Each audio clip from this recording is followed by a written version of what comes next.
Good morning, everyone. You don't have to rise, but if you'd like to join with me in singing Come, Come, Whoever You Are.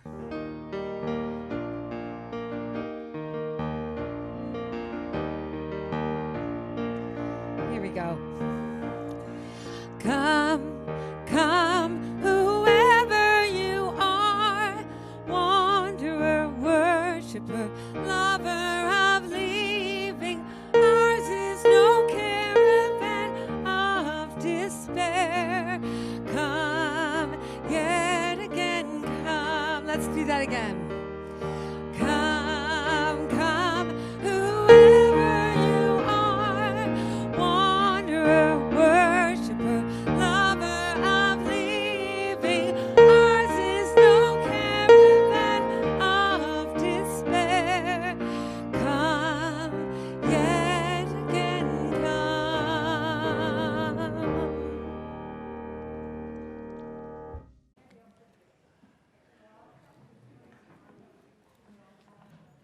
Good morning.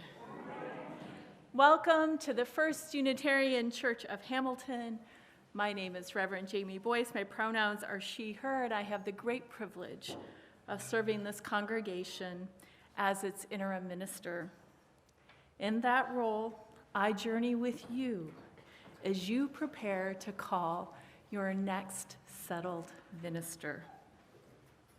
As we prepare for worship this morning, a few quick reminders. Please place on silence or vibrate any telephone devices. Our activity cart has had a big reset this week with new games, books, and coloring pages to enjoy throughout the service. You're welcome. People of all ages are welcome to come and find something to occupy their hands and hearts during service. COVID-19 and other illnesses continue to surge and make spaces unsafe for many people. Masks are available at the welcome desk, and we continue to have social distancing seating in our sanctuary marked by the red ribbons. Please take good care of yourself and each other by staying home if you feel unwell. We are grateful this morning for those who co-create our worship experience.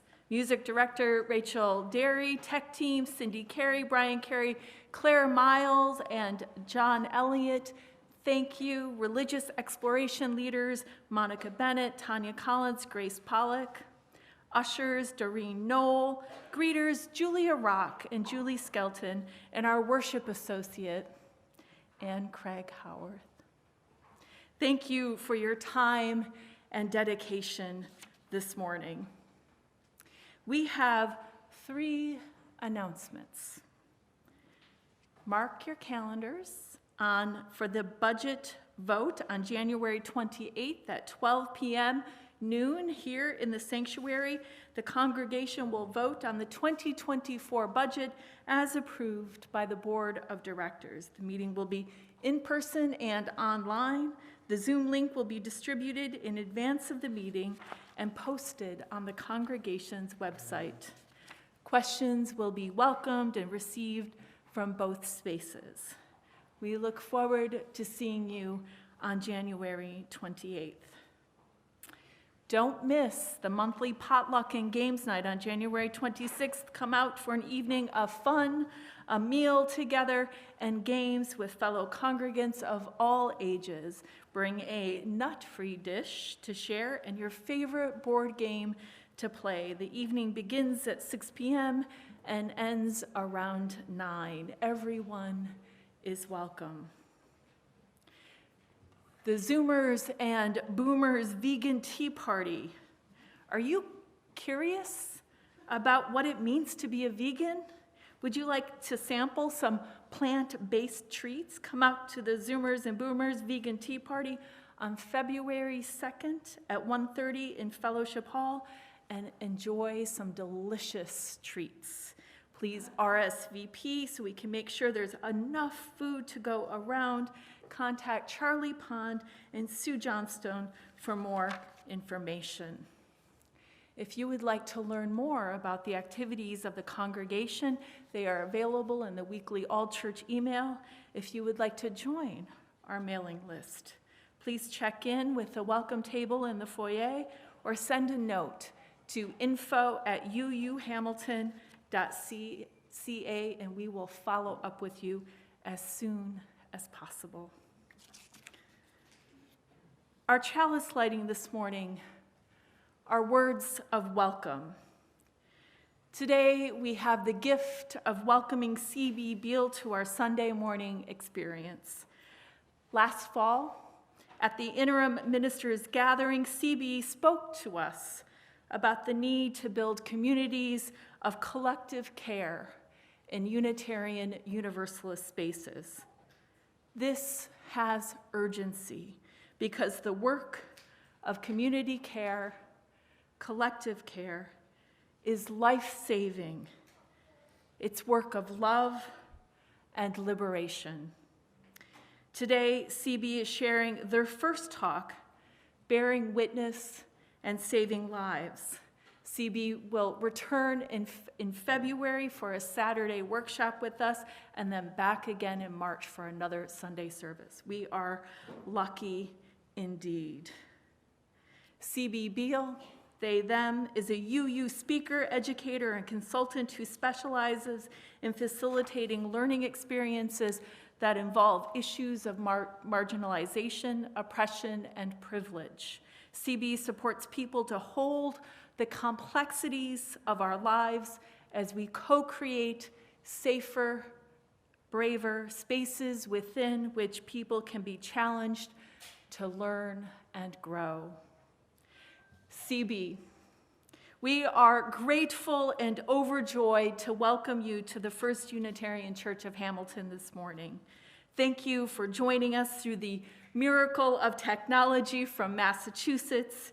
We are so glad you are here. Please join me with our chalice lighting words.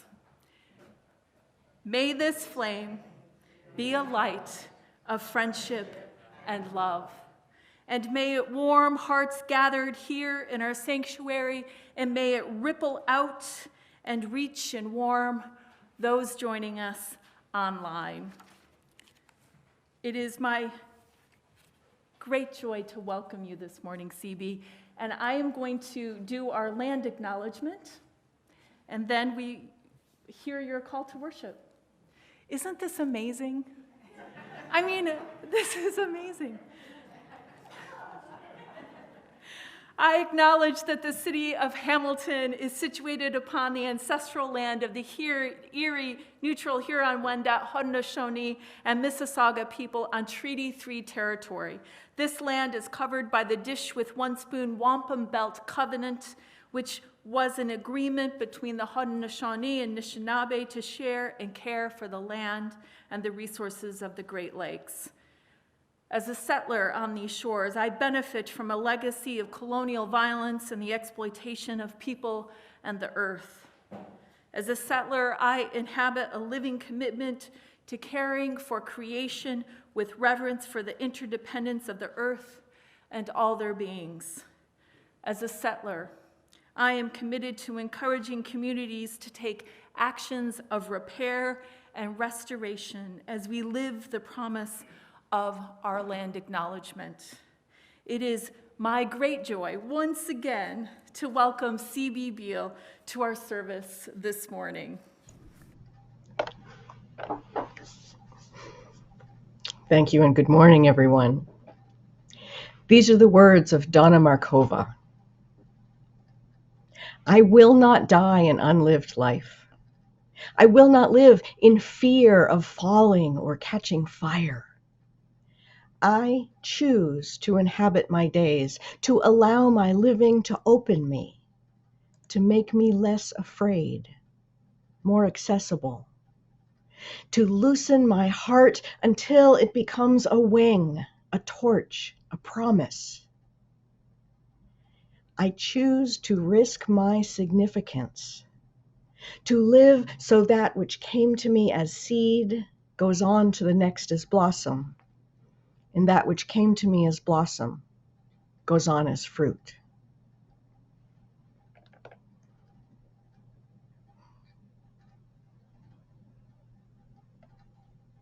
Body and spirit for our hymn 123, Spirit of Life.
CB will share a story with us this morning.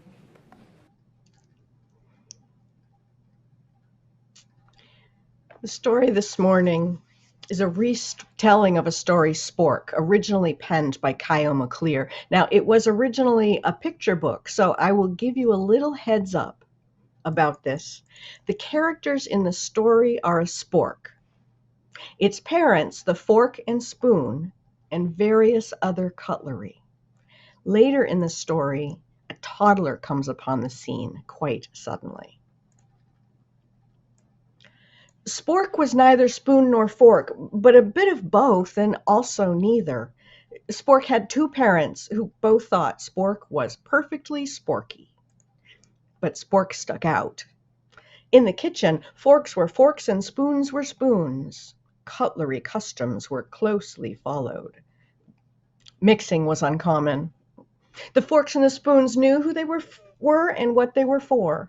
Now, naturally, there were rule breakers. Knives who loved chopsticks and tongs who married forks, but such families were unusual. Spork spent most of their time tucked in the bottom corner of the back drawer in the kitchen. You know the drawer, the one with the 5 corn-on-the-cob forks and the 3 plastic straws in that old can opener that sticks, that's kept around for when the good can opener has gone missing. When Spork came out of that drawer to sit on the countertop, the other utensils would say hi and move on. Sometimes forget that they had met Spork for the first time many times before, ignore Spork completely, or even ask intrusive questions. One day, after the billionth time Spork was asked, "Have you been coming here long?" And, "What are you anyway?" And, "Has your body always been like that?" And the zillionth time Spork was passed over when the table was being set, Spork sighed and thought it must be easier to be a single thing. And Spork decided to try to pick just one thing to be. Spork thought to start by fixing their head, and so put on a bowler hat to look more spoonish. But the forks thought Spork was too round. Then Spork made a paper crown to look more forkish, but the spoons thought Spork was too pointy. Spork wondered if there were other lonely creatures out there with no matching kind, who never got chosen to be at the table, who didn't really belong. They wondered if there was an egg beater rolling pin, or a garlic press ice cream scoop, or a spatula teapot. But Spork never met them. At dinner time, Spork watched from the counter while the spoons played pea hockey and skillfully balanced boiled eggs.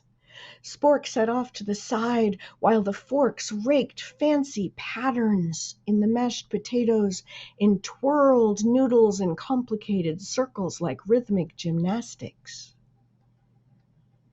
At the end of this and every other meal, Spork looked on while the others enjoyed a fabulous dip in the pool. There were even bubbles and a spongy massage. Spork was there, watching from the counter, then shuffled back to their drawer. Well, then one day, a messy thing arrived. It was two. This messy thing had obviously never heard of cutlery customs or table manners. It had its way with the spaghetti. It giggled to see the peas bounce and spread all across the floor in great patterns of escape. And no cutlery customs at all. The messy thing smeared and spilled and flung and clumped and dripped without a care. "Wait," said the forks, but the messy thing did not wait. "Fling!" "Oh, careful," said the spoons, but the messy thing was not careful. "Smear!" "Oh, help," said the forks, while the messy thing continued to slop and splatter. "Quick," said the spoons. They didn't know what to do with the messy thing. Now, a fork may be good for poking and picking, and a spoon may be fine for scooping and stirring, but this messy thing with its slurpy, clumpy, half-finished food bits needed something else. Something that could do all sorts of things at once. Something flexible and easy to hold. Something that was neither spoon nor fork, but a bit of both and also neither. The utensils looked around, and they saw a spork, and they gasped and immediately felt this very complicated mixture of excitement and relief and some embarrassment. And that's the moment Spork leapt off the countertop, over the cutlery drawer, and landed on the high chair. Doo-doo-doo! The messy thing saw Spork and immediately stopped with its eyes getting big. It gurgled its curiosity. It grabbed Spork and held Spork motionless in its fist. It tapped Spork up and down and let out a very cheerful shriek. And that's the story of how Spork finally and happily found their way to the table. And the cutlery, having realized that the mistake was theirs all along, immediately had a meeting and voted unanimously to dismantle and completely reconstruct the kitchen and the kitchen drawers. They asked Spork what Spork needed and others. They listened. They bore witness to lives they had previously not understood or even noticed. In the end, there was a space for Spork and a proper space for the 5 corn-on-the-cob forks and 3 plastic straws and the old can opener that sticks. They built new spaces that would properly fit the egg beater rolling pin, the garlic press ice cream scoop, and the spatula teapot. They learned about Spork, and they started to notice when they were unfriendly. They began to interrupt each other when someone asked an intrusive or rude question. They stopped asking Spork and their friends to prove their experience, and they simply started learning about their experience. Well, as they did these things, they learned more about themselves than what they thought they already knew. They found out there was an entire group of forks and spoons that would much rather play board games than spend so much time in the pool. And there were knives that wanted to hang out in the garage with the hatchets. Yeah. They had been so busy thinking they knew who they were, it hadn't occurred to them that they were already so many things at one time. They began to open to new possibilities instead of relying on old stories. When they finished the kitchen remodel, they left a couple of empty spaces too. spaces that were constructed with flexibility for whomever came next and whatever they would need. The table was for all, so the organization had to be as well. And they all agreed that Spork was perfectly sporky, a little bit round, a little bit pointy, just right.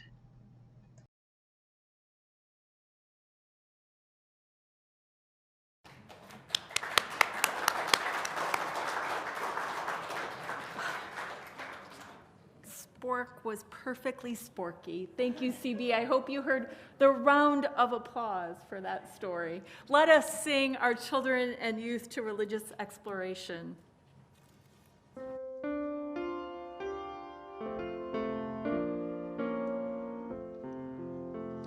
As you go, may joy surround you. As you go, in peace.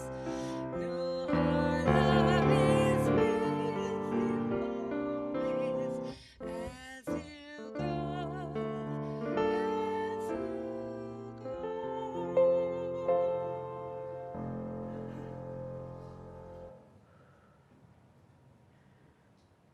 Let us rest our bodies, hearts, and minds in a time of reflection and meditation.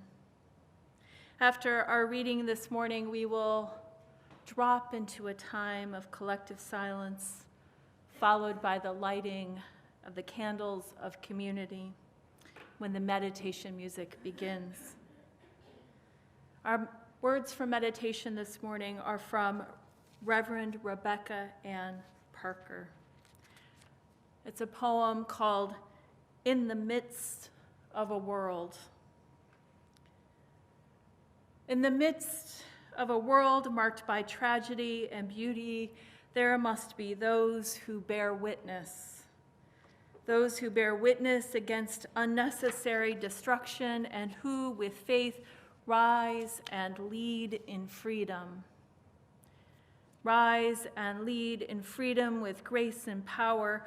There must be those who speak honestly and do not avoid seeing what must be seen, of sorrow and outrage, of tenderness and wonder. There must be those whose grief troubles the water while their voices sing and speak refreshed worlds. There must be those whose exuberance rises with lovely energy that articulates earth's joys. There must be those who are restless for respectful and loving companionship among human beings, whose presence invites people to be themselves without fear. There must be those who gather with the congregation of remembrance and compassion, draw water from old wells, and walk the simple path of love thy neighbor. And there must be communities of people who seek to do justice, love kindness, and walk humbly with God, who call on the strength of soul force to heal, transform, and bless life. There must be religious witness.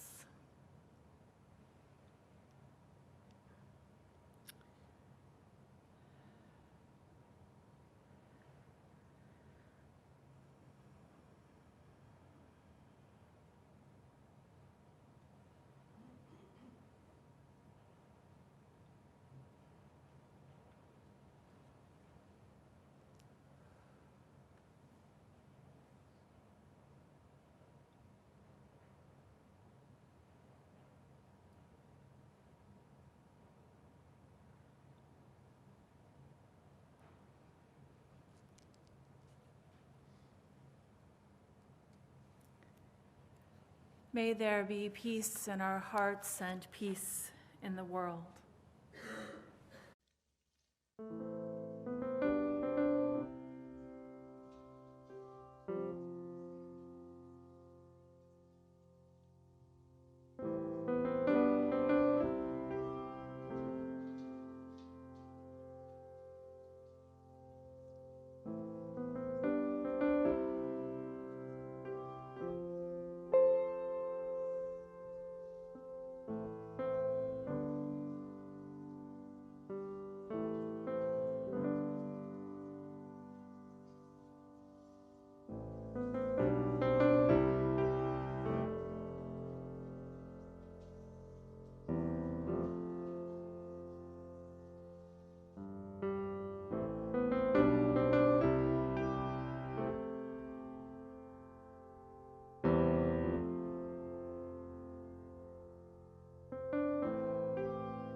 Now is the time in our service where we share the joys and sorrows of community.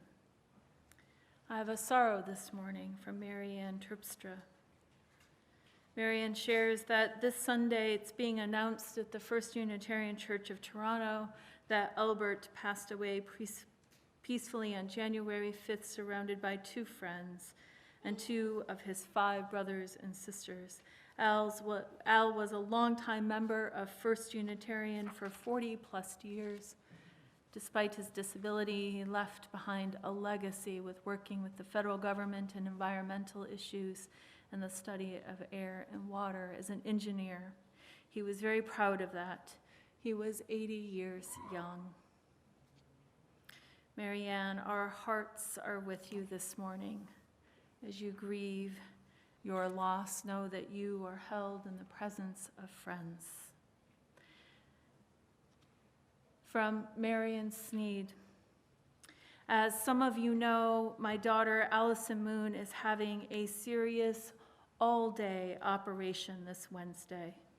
Your prayers and healing energy for Allison and for good, alert, and excellent doctors are greatly appreciated.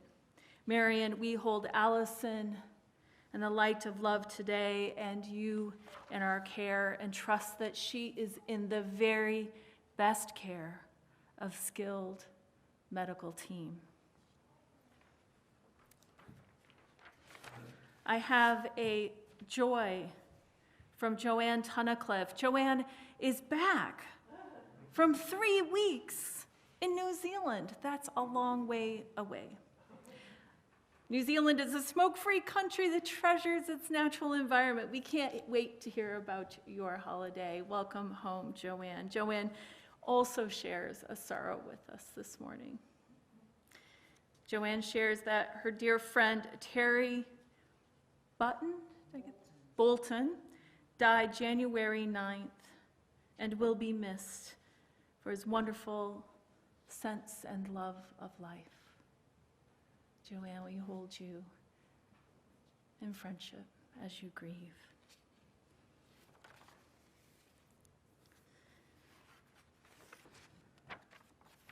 Finally, we have another joy. Rita Mubarak. Rita, are you here today, Rita? She's out celebrating. Today is Rita's birthday, so this is a special underlined birthday. So Rita, we celebrate you and we celebrate another trip around the sun. Thank you for being a part of our beloved community. Happy birthday, Rita. You're going to get a lot of email later today. We know that there are joys and sorrows moving among us that are too tender yet to share. We hold those in the presence of friendship and care as offered here by this beloved community, with a reminder that we are never alone.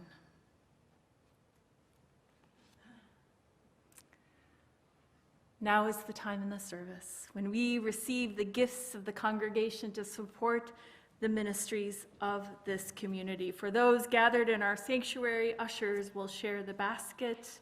For those joining us online, if you would like to make a donation, you can go to the congregation's website, uuhamilton.ca, and click on the donate button on the upper right-hand corner of the home page.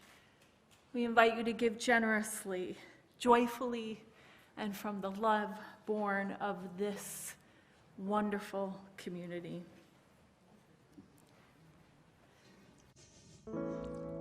This song's called The Ballad of Love and Hate. Love writes a letter and sends it to hate. My vacation's ending, I'm coming home late. The weather was fine and the ocean was great, and I can't wait to see you again. Well, he reads the letter and throws it away. No one here cares if you go or you stay.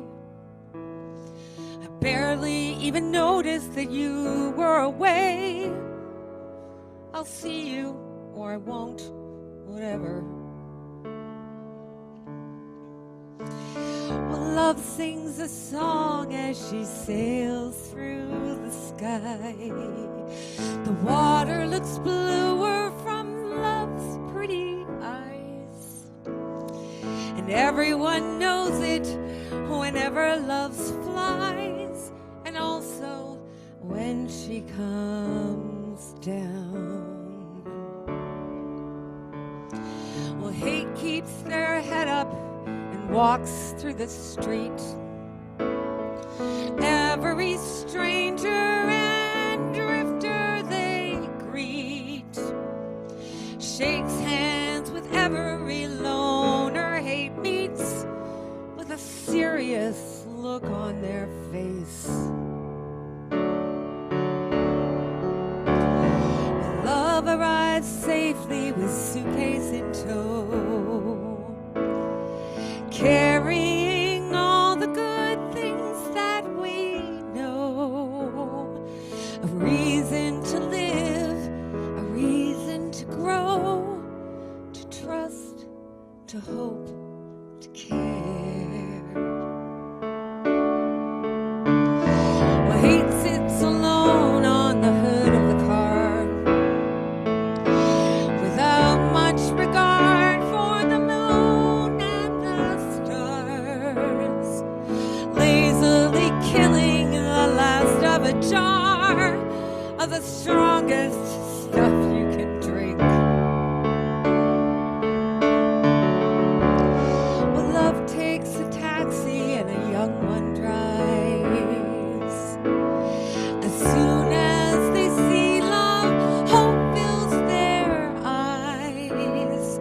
But tears follow after the end of the ride, 'cause they might never see love again. Well, hate gets home lucky to still be alive. Screams o'er the sidewalk and into the drive. The clock in the kitchen says 2:55. Well, the clock in the kitchen is slow. Love has been waiting there, patient and kind, just wanting a phone call or some kind of sign. The one that love cares for, who's out of their mind, will make it back safe in love's arms. And hate stumbles forward and leans in the door, weary head hung with eyes to the floor. Hate says, love, I'm sorry. And love says, what for? I'm yours, and that's it. Whatever. I should not have been gone so long for you. I'm yours, and that's it. Forever. And you're mine, and that's it. Forever.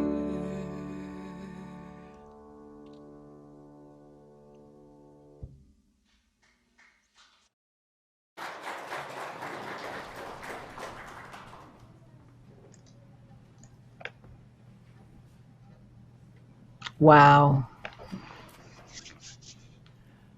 Thank you It can be said. for your gifts and for your generosity this morning. And Rachel, thank you for that tune.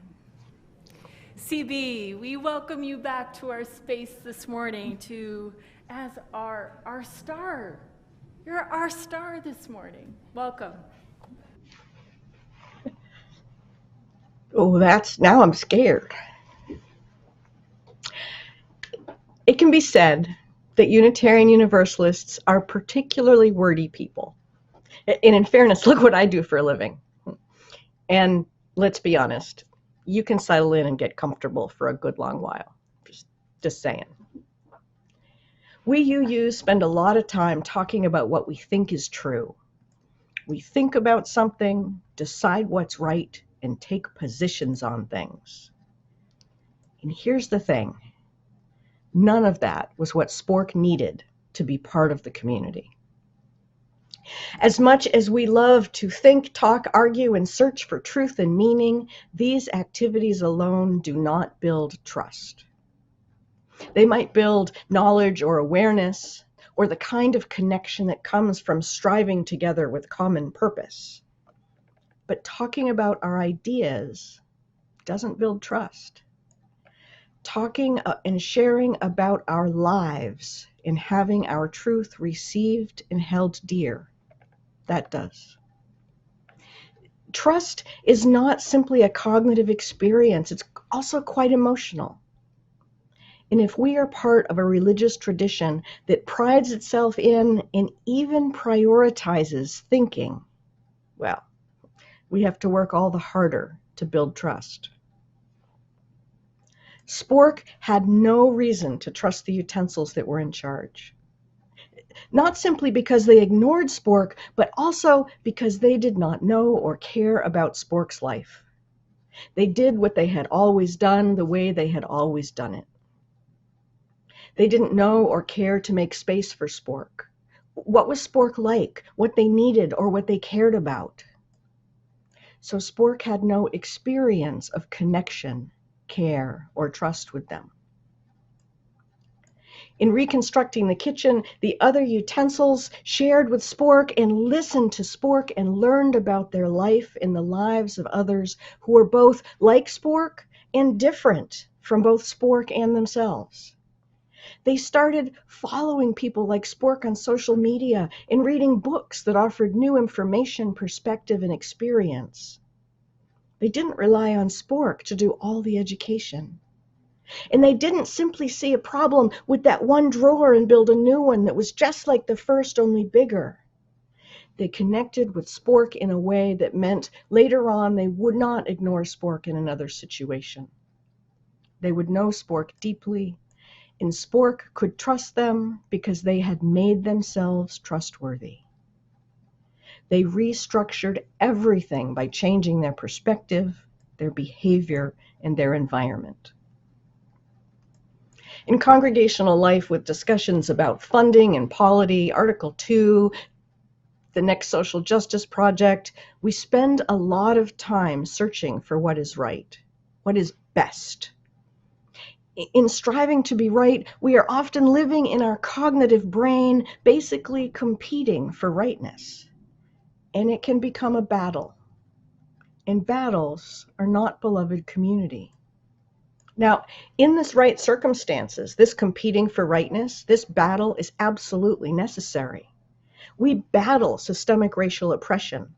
We battle patriarchal and transphobic laws about controlling people's right to bodily autonomy. We battle police and governmental misconduct.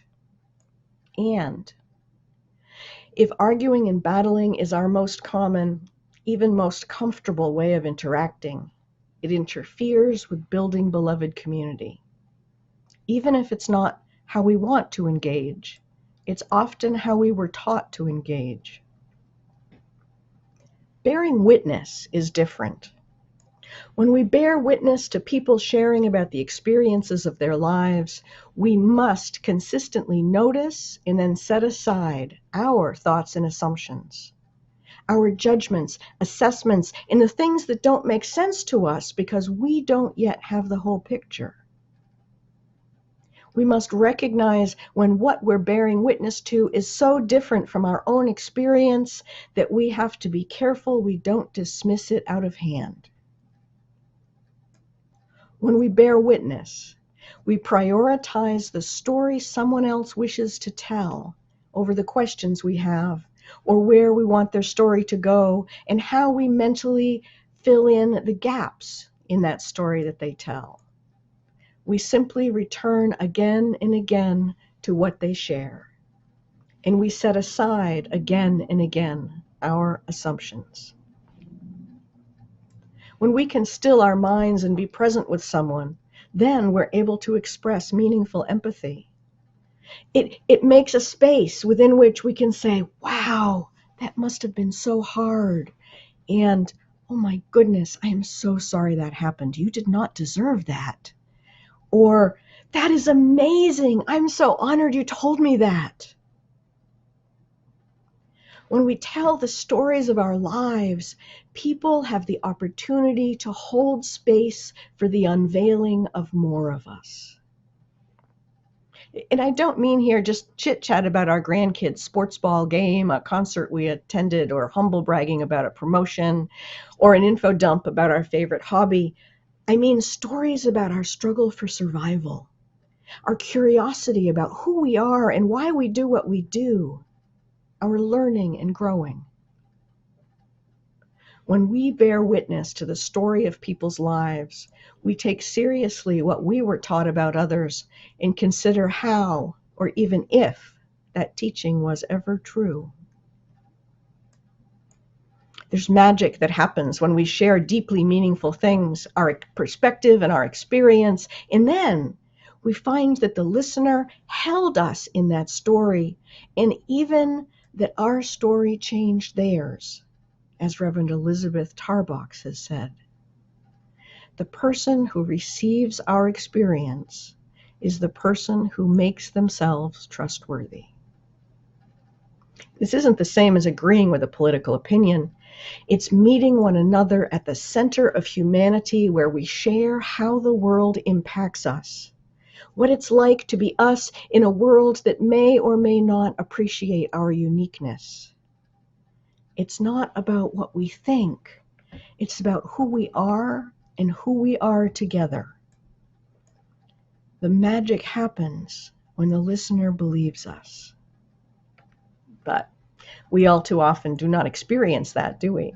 We all too often experience other people trying to fix us or our situation, or worse, they tell us our experience is wrong.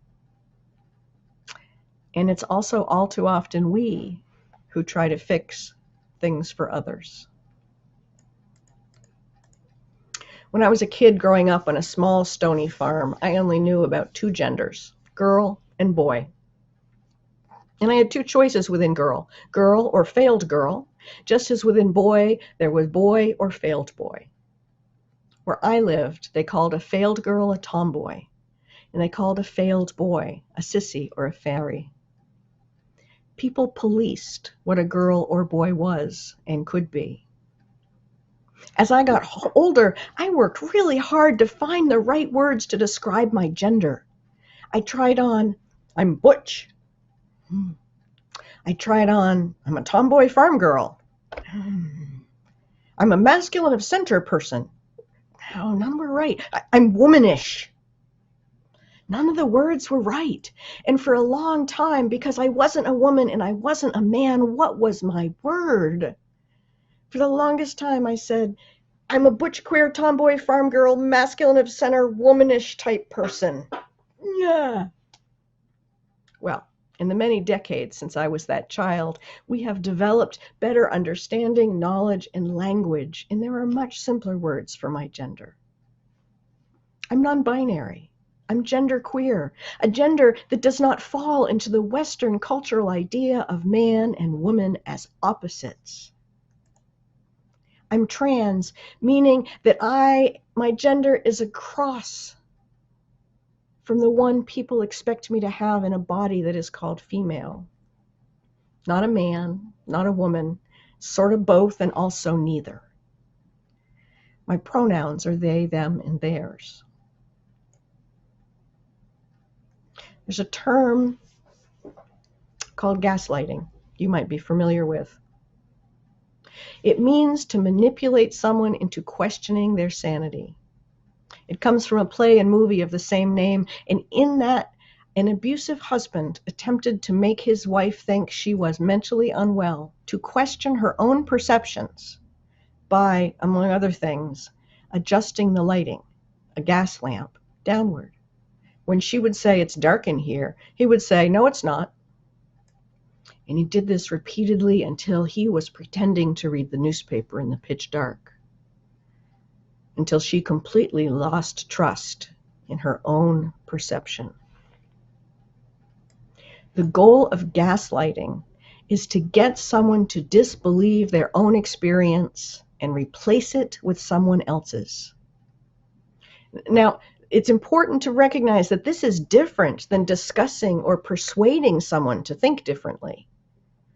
This is designed to manipulate them into not trusting their own thinking or their own experience so that it can be replaced with someone else's.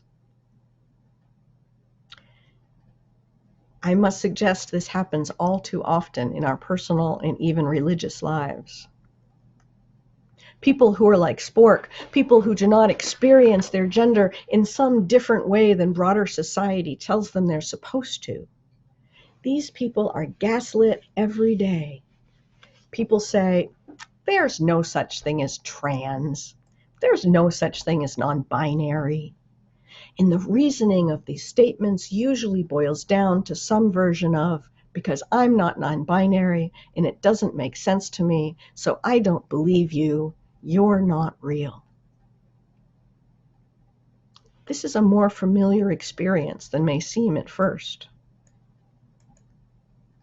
Those of us who are survivors of dysfunctional families and abuse, or of illnesses like ongoing Lyme, long COVID, fibromyalgia, or ME/CFS, chronic fatigue syndrome, and other post-viral illnesses that other people told us didn't exist and we didn't have.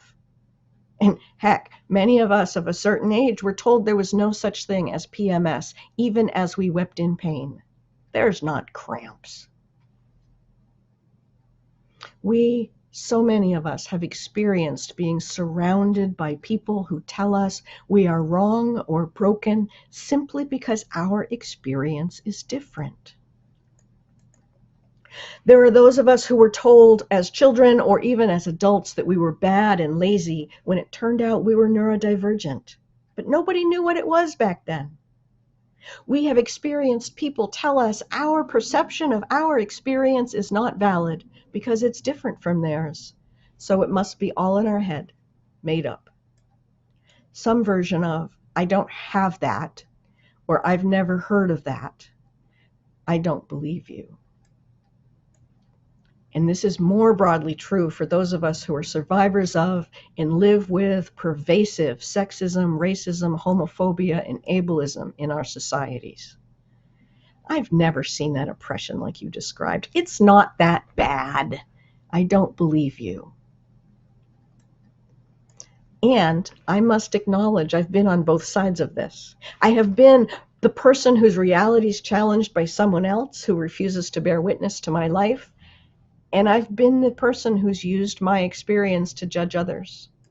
When I come back in about a month, I'll share some of the ways I am my very own cautionary tale. But for right now, this. I live here in Massachusetts, descended from 400 years of Puritans and other settlers, from people with names like Harbottle Grimscott, people from England and Scotland via Plymouth, Massachusetts, then Nova Scotia and New Brunswick and Maine. And regardless of our personal family history, if we are you, we are deeply bound up in this history as well. I come from generations of people who, when someone dies, says, "Well, that's too bad, it's work to do, got to get on with it." I come from people for whom grieving is private and internal and set aside as quickly as possible, in sympathy or empathy, if offered, is shaken off. Feelings are meant to be things that flash past, darting like a bird that never lands. And our own judgment is most likely right. We're taught that we are the smartest people with the most common sense. But we're not taught everything. I grew up only knowing 3 feeling words: mad, sad, and what was the other one again? Oh yeah, mad. Now, personally, I think that this also means that since I come from such a long line of people who, because we're never taught what it is to deeply experience what are experiencing, our Puritan roots and our family cultures lead us sometimes to gaslight even ourselves. We were never helped to find words for our gender. We were never fully supported to experience grief or to name and differentiate emotions. We were never supported to figure out that brains work differently. So much of how our broad culture prioritizes what we should be, how we should be, and what we should feel over learning who we actually are. If we weren't taught to notice and honor or bear our own feelings and experiences, grief, gender, brain, or otherwise, how could we possibly bear witness to others? How on earth can we express meaningful empathy without a foundation? So many of us were never taught how to be present with our own feelings. Never mind accept and empathize with others. Now, some of us, realizing that what our families had taught us about life was less helpful than they'd thought, or that our coping mechanisms that helped to keep those unnamed feelings at bay had accidentally turned into a drug or alcohol problem, we joined support groups or recovery groups. Others of us joined covenant groups and small group ministry. We may have been flummoxed when we first entered those rooms and found people just quietly listening while someone else talked. I started out being very judgmental of other people who took up so much time talking about themselves. Oh my goodness, what an ego-driven thing, I thought. Wow, it sure is all about me in here. I had been taught that anything about me was too much. Others of us took to it like fish to water. Finally, I can talk without being interrupted, corrected, or scolded. Over time, I learned that this is how humans grow, connect, and develop trust in relationship. This is a core part of beloved community. We learn to listen deeply, and we trust that other people will listen deeply to us. Will let us share at our own pace, will believe what we say about our experience, will care for us even when it's hard for us to care for ourselves. In beloved community, we learn that people will maintain our confidence, protect our autonomy, and hold space for us to be our gloriously different selves. We learn there are those who will join us in making changes to create more flexible and responsive spaces and processes. In beloved community, we learn to bear witness to the emerging consensus among marginalized people as to the impact of marginalization and oppression on our lives. For some of us, this is the opposite of how we grew up. So many of us are learning to notice and tell our truth and learn to bear witness to others all at the same time, and sometimes quite late in life. After decades of thinking that we had a handle not only on what life is like, but that that's what it's like for everyone.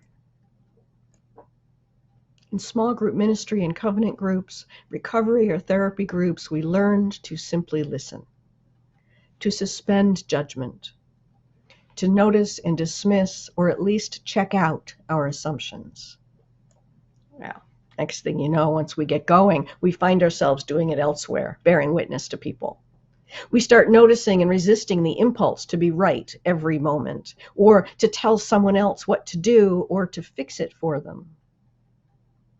We start to resist the impulse to do anything that would move uncomfortable feelings away from us. We bear witness to friends. We bear witness to colleagues. We sit and hold space for people after tragedy.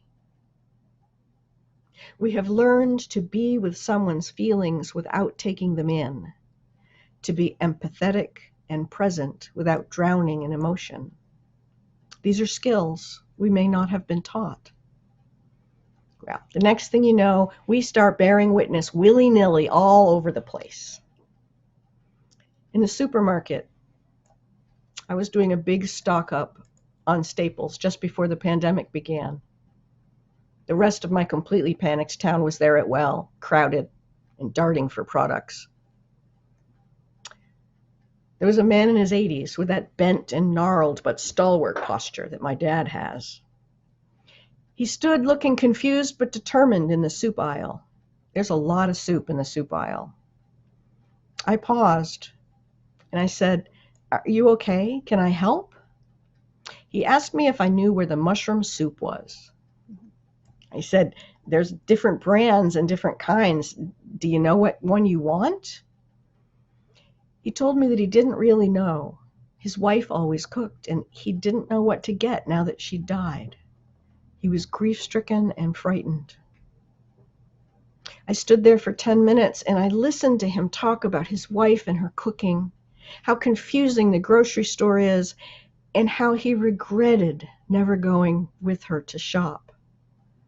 Why did he believe, he said, that it was her job? In the end, we identified that she made a really creamy mushroomy soup, and I helped him choose two to try. But mushroom soup wasn't what he needed that day. He had to buy it, sure, but what he needed was for someone to see him, to bear witness to the way his life had completely changed, to how he was bereft and didn't know how he would continue moving forward. It was an honor to stand with him there in that aisle, and that 10-minute experience changed me as well. When we are present, just present with someone, we open ourselves and them up to possibilities. When we try not to control the possibilities or the outcome, but simply let it come, miracles of connection, trust, and real change can happen.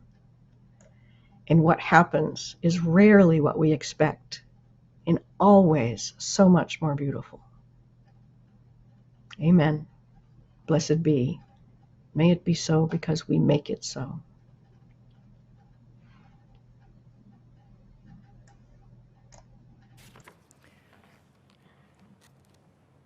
Amen. Please rise and body and spirit for hymn 1012 in the Teal hymnal. The words will also appear. It is the song, "When I Am Frightened."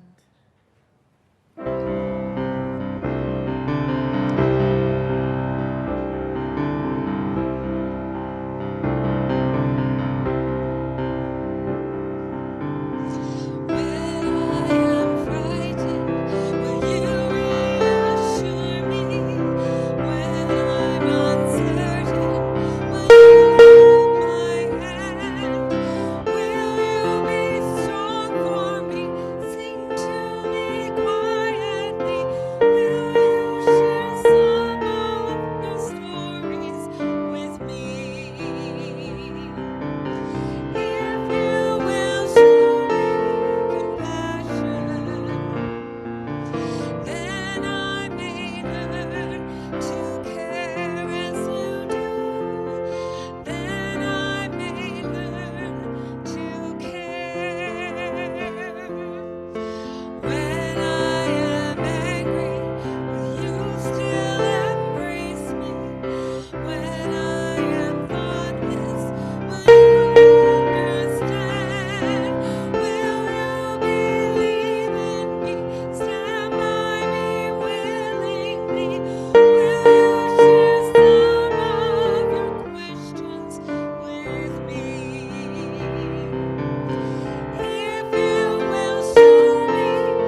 Go, beloveds, nourished in body and spirit. May the message received today continue to challenge and comfort you, calling you into the beloved community by bearing witness to the beauty and humanity of each magnificent being among us, each wonderful story.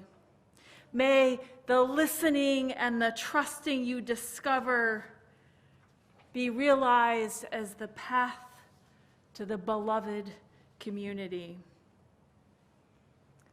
Let us offer our gratitude for C.B. Beal with a round of applause.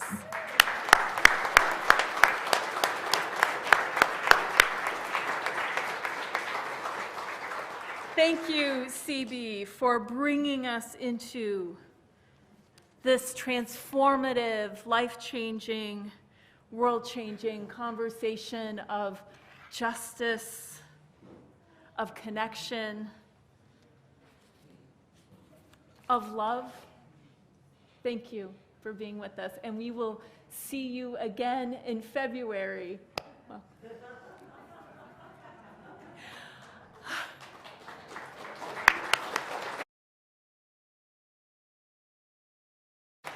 I have one announcement we missed. We're going to listen to our wonderful postlude, but I didn't want to miss this, that today is the second Climate Cafe after service today. And the question is, what is advocacy? Snacks will be provided.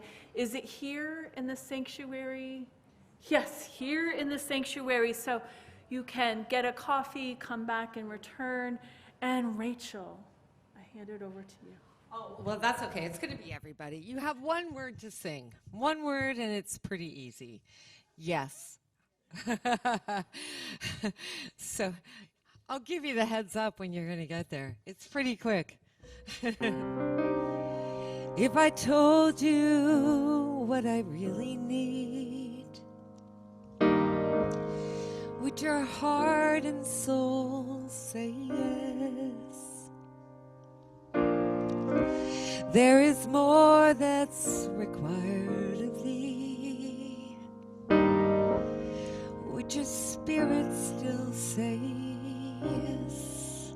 And join me. Oh, yes.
We extinguish our chalice, but not the fire in our hearts until we meet again. Go in peace.